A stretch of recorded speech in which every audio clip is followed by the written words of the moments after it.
What in the world is this? As I walked into my room, the sight that greeted me was utterly shocking. My room was empty, as if nothing had ever been there.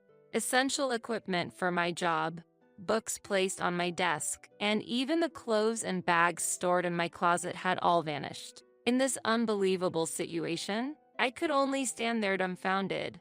But then I heard laughter from behind me. Turning around, I saw my sister-in-law laughing as if enjoying the situation. "Look, your room is so tidy and clean now," she said. I asked her, "Kate, what on earth is going on here?"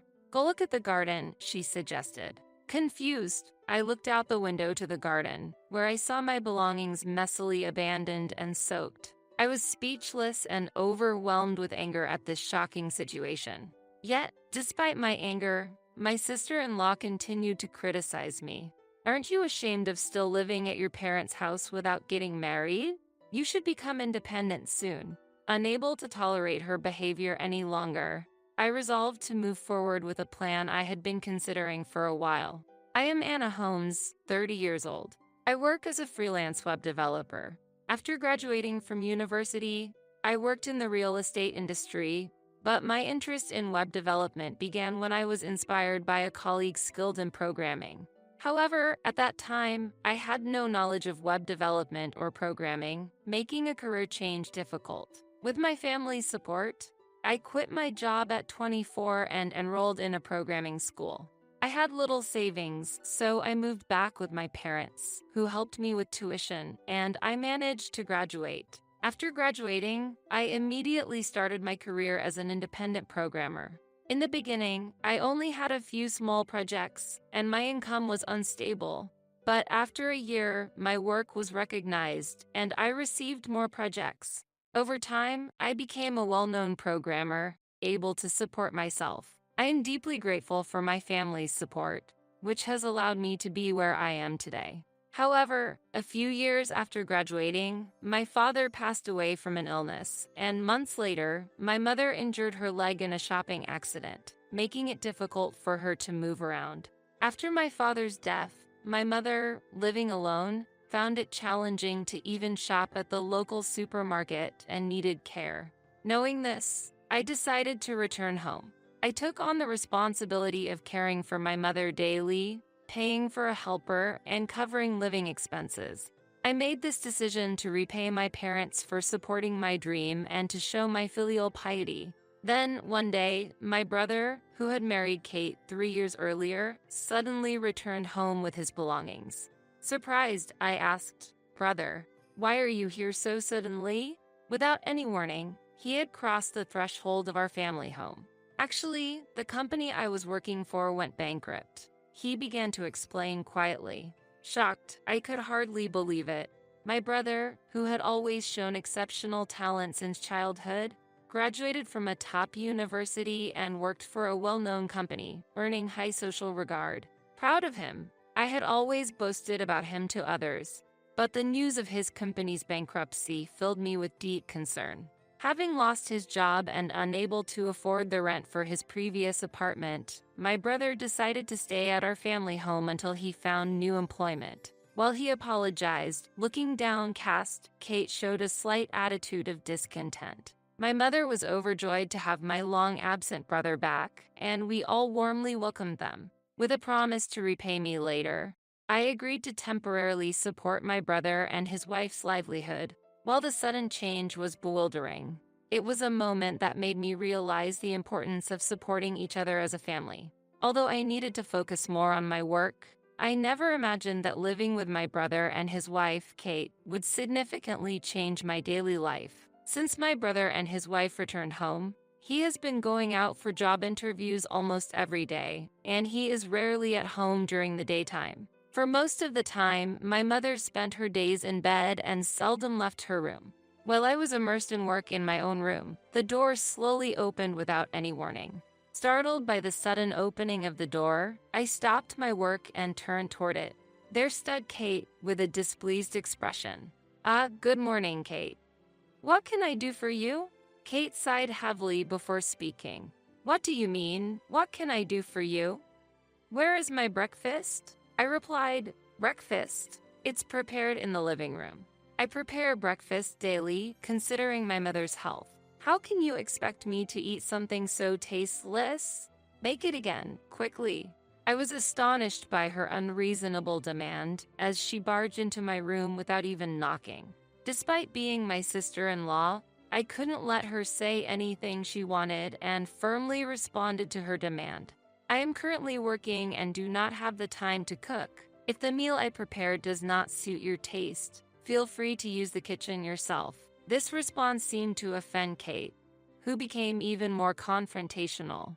Why should I, a guest, have to cook, and your so-called work is just playing on the computer?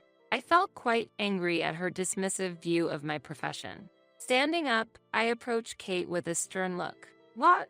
It seemed that Kate felt intimidated by my angered demeanor. Please stop. As I've said, I am working. If you're dissatisfied with your meal, prepare it yourself. After stating this, I escorted Kate out of the room, pushing her out as she protested, "What do you mean by this?" and locked the door. What is going on? I was focused on my work, needing to earn a living for my brother's family when this disturbance occurred.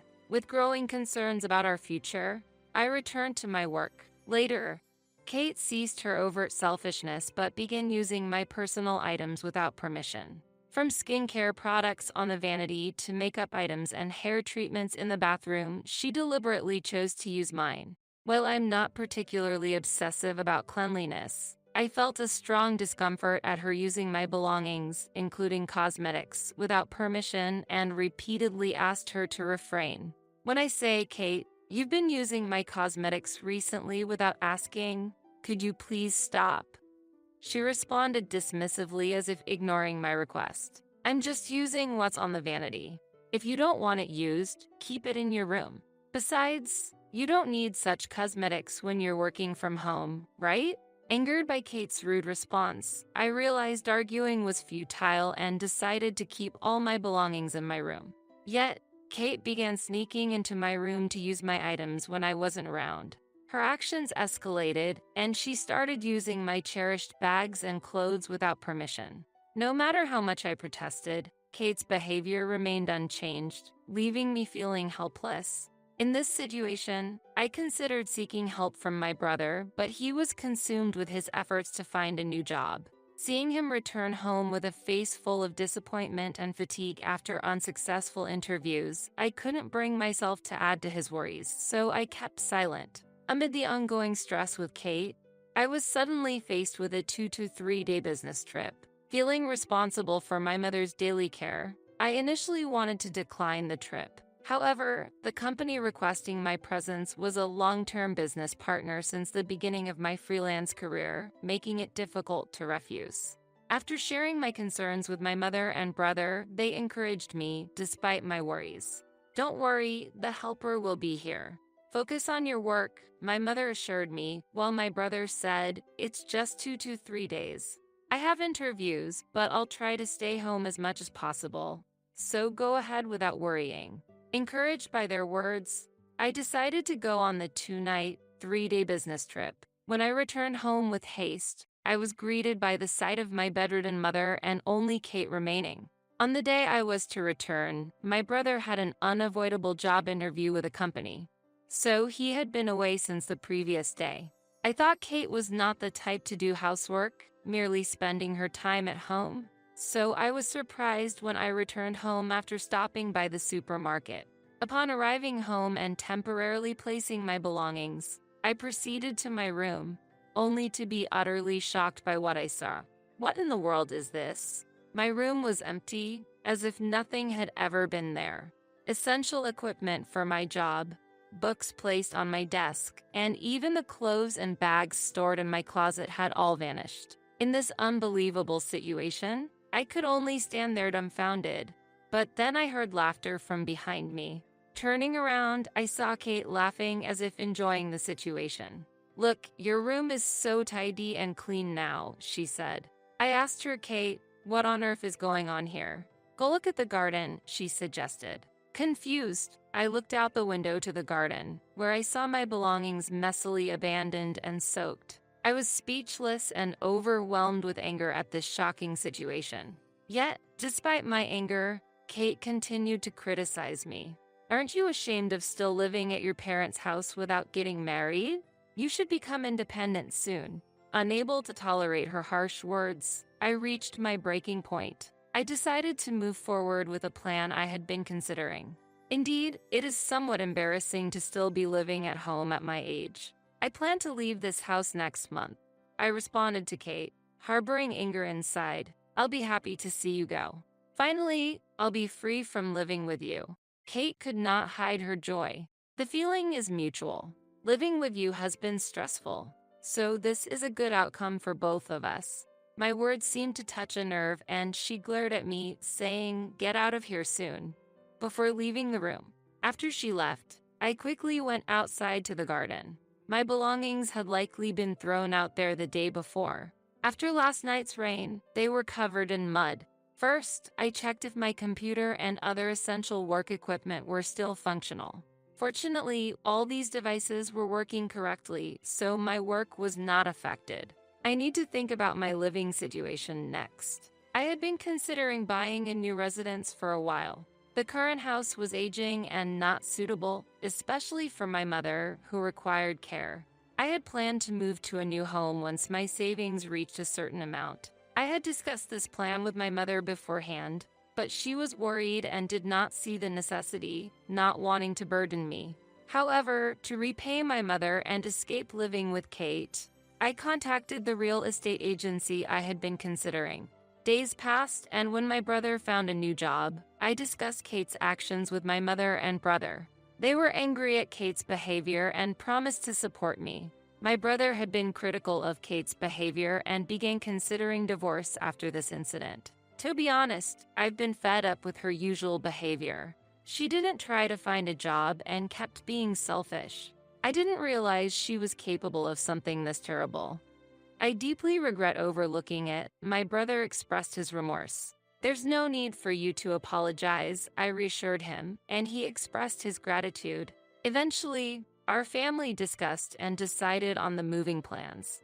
All that remained was to set a specific date for the move. One day, while planning the move to our new life, we learned that Kate was planning a trip with her friends. We decided to use this opportunity to move. After seeing Kate off at the door on the day of her trip, we quickly started the moving process. Since we had already sent most of our belongings to the new home, only large furniture and appliances remained. While unpacking at the new house, Kate urgently called my brother's phone. "What should we do?" When my brother asked, I decided to answer the call on his behalf. "Hello." From the other end of the phone, I could feel Kate's intense anger. "What are you doing?" When I got back home, everything was gone. "And why are you answering my husband's phone?" "Where is Tom?" "He is here, but do you need something?" "Need something?" When I got back, everything was gone except for mine. "What is this situation?" "We've moved to a new house as a family," I explained. "What?" Kate was confused and could not grasp the situation. "Kate, you told me to leave the family home, didn't you?"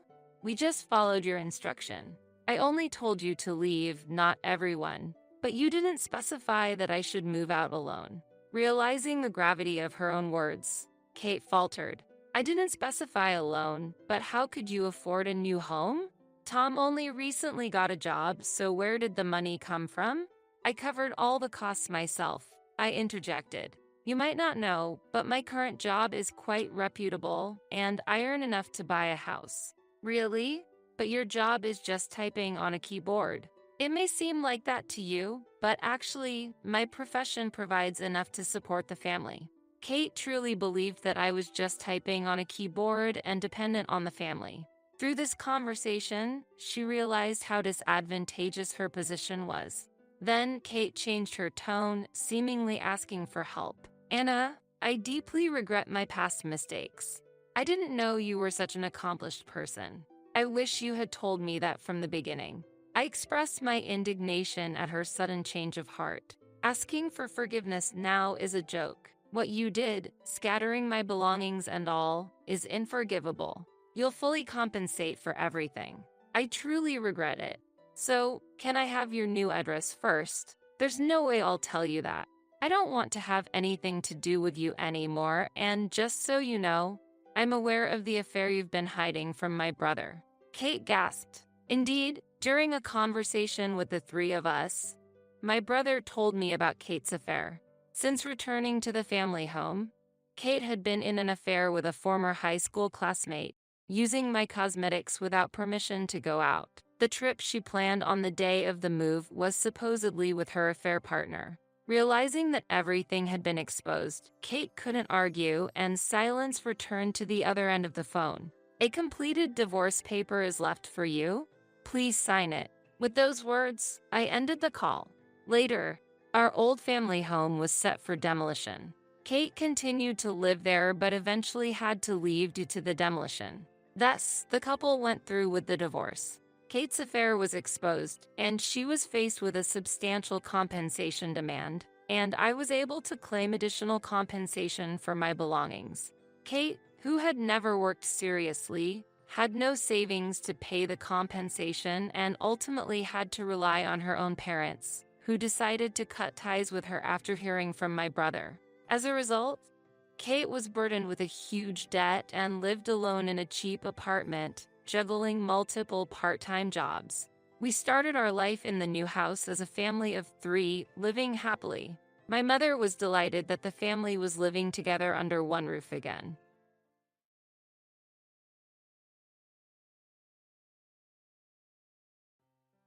"Hey, Dina, have you washed these sheets properly?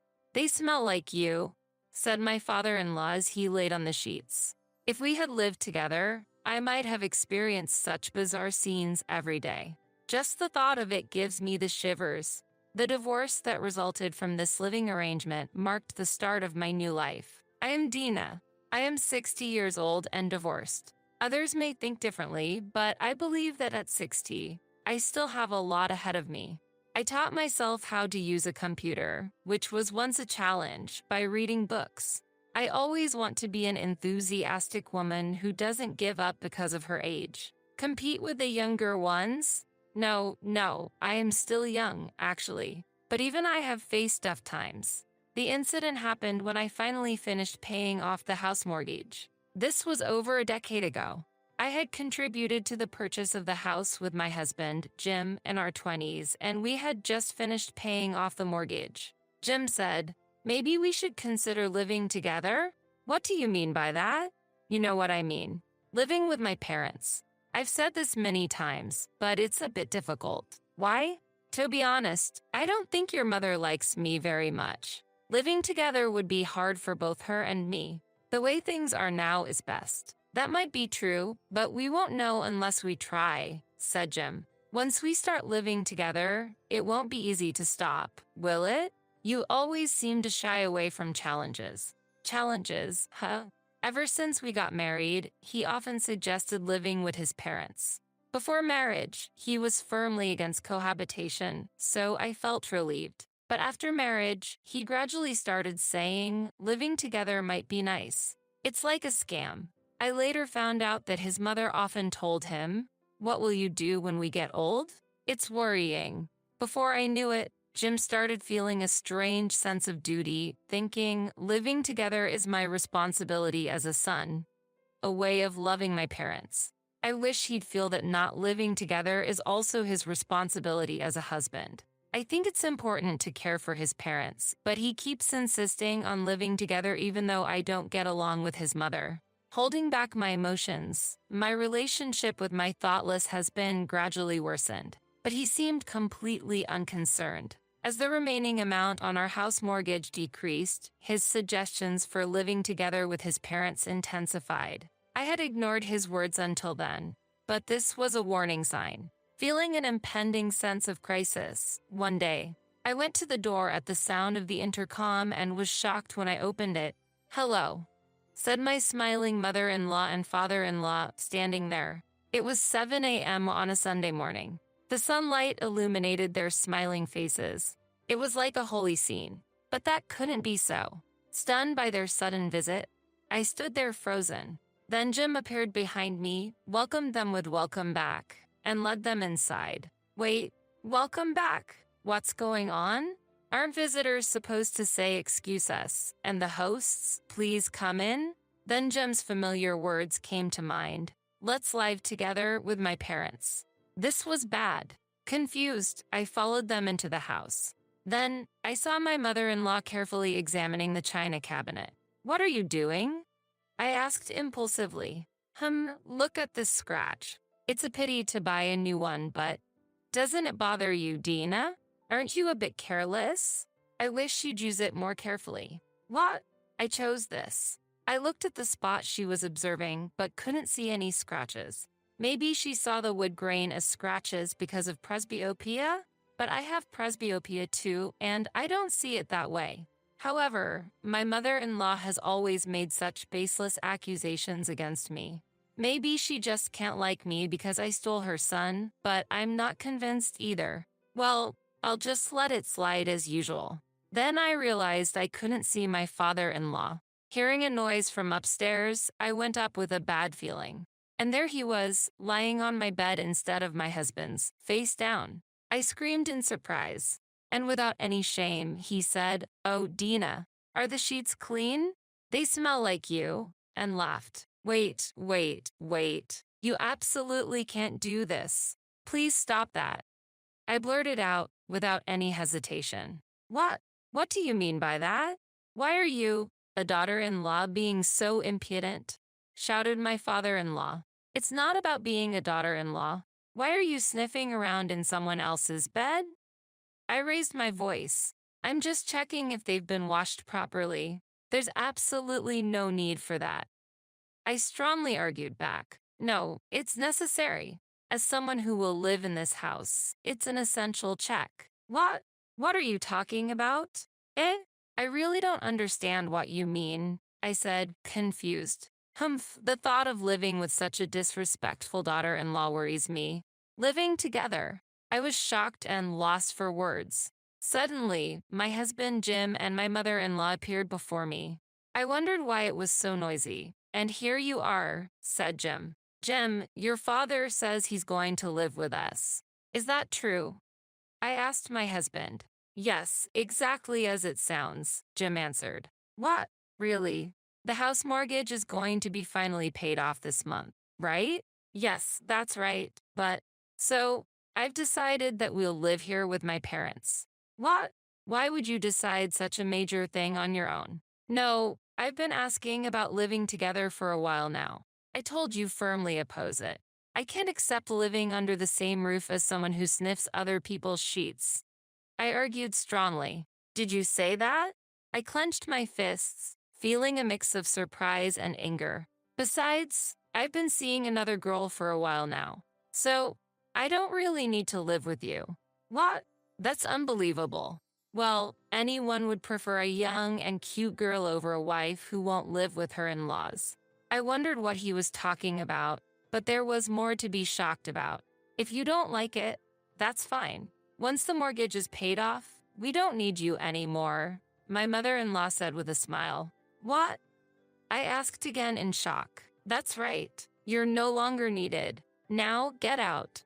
My father-in-law said, grinning and gesturing as if shooing away a dog. So, I was just a tool to help with mortgage payments to them for a long time. Jim's income alone was uncertain, and both incomes were needed to get a new house and pay off the mortgage quickly. My mother-in-law had endured her son's marriage to me, always hoping for and waiting to be able to live together.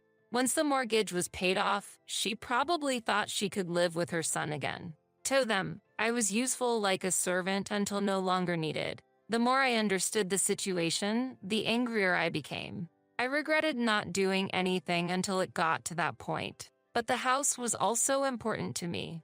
There was no reason for me to be cornered like this. But wait a minute. A sudden idea flashed in my mind, and a light shone in my heart that was filled with despair and irritation. All right, let's all live together. What? My quick response surprised Jim and my mother-in-law the most. They might have thought I would leave easily, but they were taken aback by my unexpected answer. A life with a husband, his affair partner, and in-laws sounds fun, doesn't it? My mother-in-law and Jim's reactions to my statement were so funny that I laughed. But of course, that was just a joke. Who would live together? Of course, I'm leaving, I said.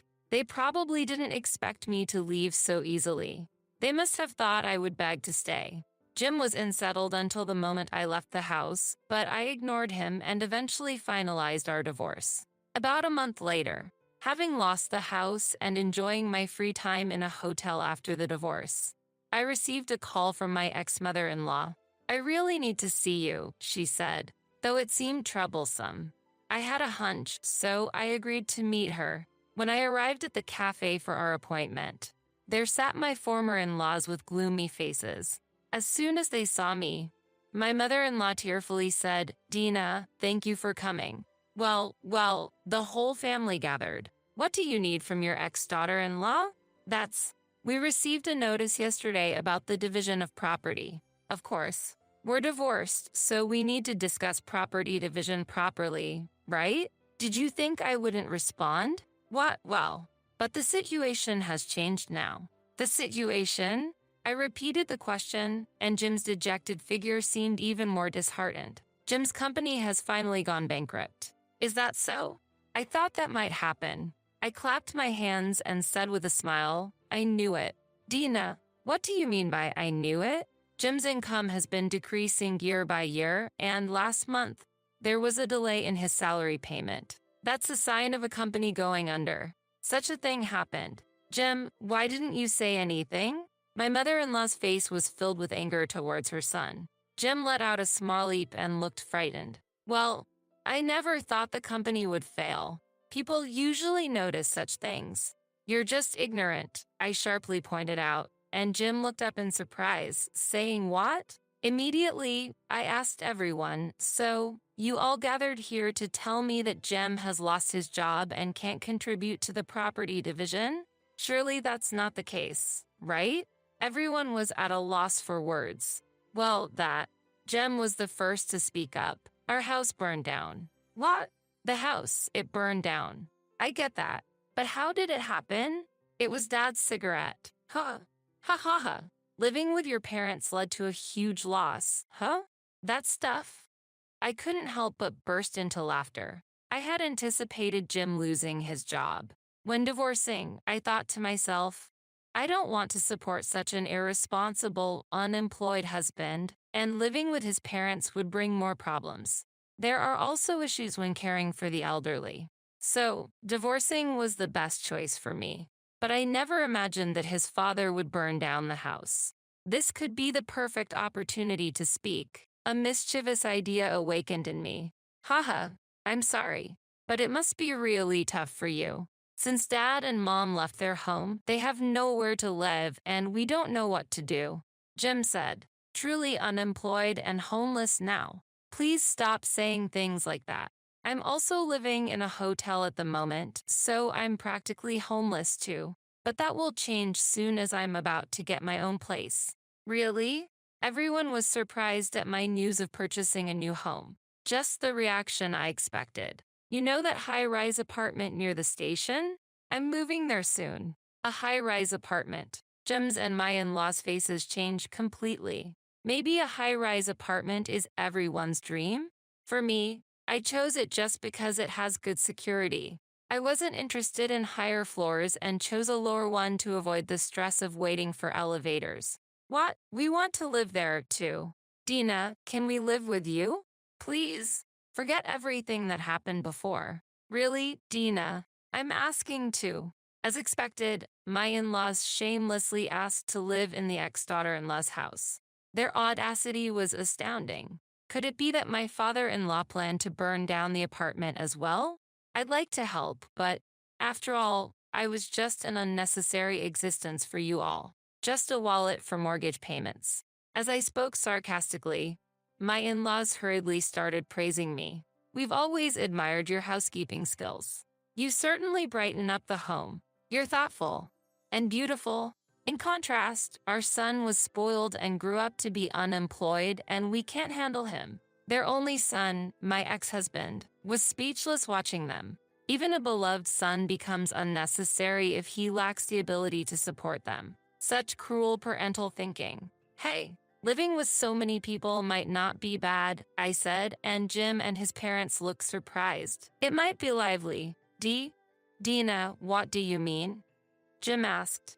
Oh, I mean just what I said. As I smiled kindly, everyone's faces brightened. It might be a bit awkward to live with a divorced husband again. As I said this, my mother-in-law responded, Oh, that's true.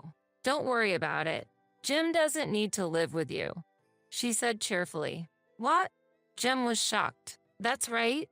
Jim can live somewhere else. We can live together with you. My father-in-law chimed in. Wait a minute, Dad, Mom. Why are you leaving me out? Jim protested. Because we can pay Dina for food with our pension, but you can't, his father explained. So, they planned to forcibly live in the high-rise apartment and only paid for meals. I was about to say that, but chose to remain silent and observe the family discord I had instigated. Go ahead, fools, play right into my hands. Then, if you both are receiving pensions, you should find another place to live. We can't afford such wastefulness without a job, not knowing what our future holds. What future are you talking about? You're already in your twilight years. You're an elderly couple with unsteady feet. How rude. We're still healthy. If you're healthy, find a job and use that income for the future. I can't even take a bath or go to job interviews in my current state. Clean yourself in the river. You're always thinking only for yourself. What? You're saying that when you don't do it yourself, you're a failure, an arsonist. Who's the failure? You, the useless son, unemployed and worthless. We don't need you. We're cutting ties. That's fine. I'd rather not have parents who disregard their son. During this family argument, tension filled the air between Jim and his parents. My mother-in-law, in a soft voice, tried to calm my father-in-law. You don't really mean to cut ties, do you? However, Jim's firm stance only fueled his father's anger further, and he refused to retract his decision to sever ties with him. Moreover, my father-in-law jokingly said to me, This makes the room bigger, huh? His words hinted that he had fully accepted a new life in the high-rise apartment, planning to live in my home. I asked with a bit of sarcasm, Can't you misunderstanding something? Everyone looked at me in surprise. The size of the room hasn't changed from the beginning. I have no intention of living with you all, I calmly stated. What do you mean by that, Dina? Asked my father-in-law. I replied indifferently, It doesn't have any deep meaning. I just said that having many people around would make life lively. Nothing more, nothing less. At that moment, my mother-in-law objected, What? But from your words, it felt like you were considering living with us. I raised my voice slightly. It's quite interesting to see you two so easily choose life in a high-rise apartment over your son. Jim always disregarded my opinions and wanted to live with you, but what about now? Isn't it time to realize how unreasonable your proposals have been, Jim? Can't you see the reality even after your house has burned down? Then Jim looked at his parents with deep anger. Indeed, you're right, Dina. I believed in giving back to my parents, but it seems they never thought the same of me. Wait, Jim. My in-laws couldn't hide their surprise at his statement. Jim, I was wrong. Let's forget the estrangement.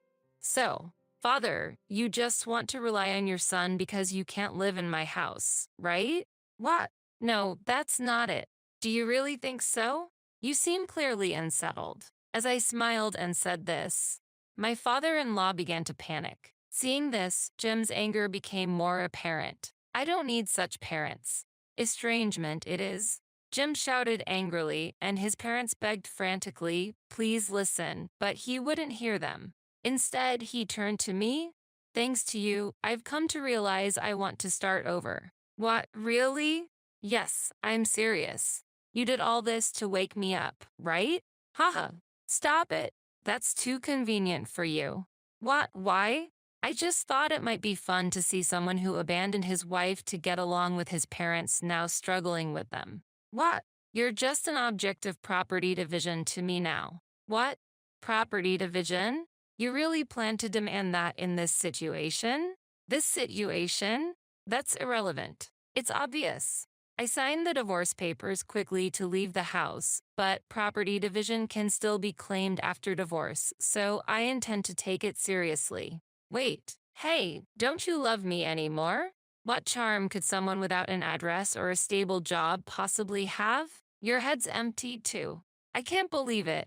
Later, unable to reconcile with me, Jim raged at his parents. This is all your fault. Before the police arrived, I left the scene. And then, I did exactly as I said and pursued the property division. Honestly, it wasn't a large amount, but it marked the complete end of my relationship with Jim. Jim, now without an address or job, struggled with reduced savings due to the property division and became estranged from his parents. He seems to be living a wandering life, moving from various places, doing odd jobs daily, staying in cheap lodgings, sometimes even sleeping in parks. Unable to find stable work due to his age, he's leading a nomadic life. His parents didn't repair their relationship with their son and decided to live on their pension alone, essentially disowning him. They have always been a couple only concerned with themselves. Meanwhile, I have been living a relatively affluent life due to my investment activities I started before the divorce. Recently, I began attending a local programming school to improve my computer skills. I'm the only one in my age group, but I'm surrounded by children, making me feel like I have many grandchildren. Though I never had children, I find warmth in being surrounded by children in this way. A primary school girl named Tracy seems interested in knitting, and I sometimes teach her during breaks at the school. Watching her and other children join in knitting together brings a smile to my face. Despite a life full of ups and downs, I plan to continue living a life that's true to myself.